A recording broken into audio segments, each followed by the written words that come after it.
Dans cette présentation, nous allons aborder le sujet du pluriel des noms composés. Comme nous l'avons mentionné au début de ce module, les noms composés sont habituellement formés de deux ou de plusieurs mots, généralement séparés par un trait d'union. Voici les combinaisons possibles qu'on trouve dans les mots composés. Un oiseau-mouche. Ce mot composé est formé de deux noms, oiseau et mouche. Un gratte-ciel. Ce mot se compose du verbe gratter et du nom ciel. Une douce amère. Nous formons ce nom composé à partir de deux adjectifs féminins, douce et amère. Passons maintenant à la formation du pluriel. Alors, le pluriel des noms composés est très étroitement lié aux différents éléments qui forment ces noms composés. Nom plus adjectif.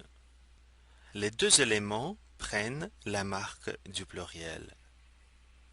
Par exemple, les coffres forts, les grands-mères. Nom plus nom. S'il s'agit de deux noms opposés aux coordonnées, les deux noms prennent une marque du pluriel d'après les règles. Des oiseaux-mouches, les deux mots sont au pluriel, oiseau et mouche. Des choux-fleurs, les deux noms se mettent au pluriel. Mais faites attention, quand le deuxième nom est complément du premier, seul le premier varie. Il y a souvent une préposition entre les deux noms. Considérons un exemple suivant, des pommes de terre. Nous avons deux noms. Le premier est pomme et le deuxième de terre. Donc, ce deuxième nom représente un complément du premier. Dans le cas du pluriel des noms composés, le complément reste invariable. Encore quelques exemples. Des chefs-d'œuvre, des arcs-en-ciel. Verbe plus nom. Le verbe ne change pas alors que le nom se met au pluriel. Des gratte-ciel, des essuie-mains, des couvre-lits. Mais des trompe-l'œil.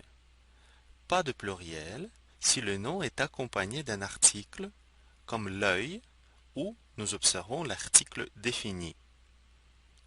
Ni non plus pour le nom qui commence par une majuscule. Des prie-dieu, par exemple. Mot invariable plus nom.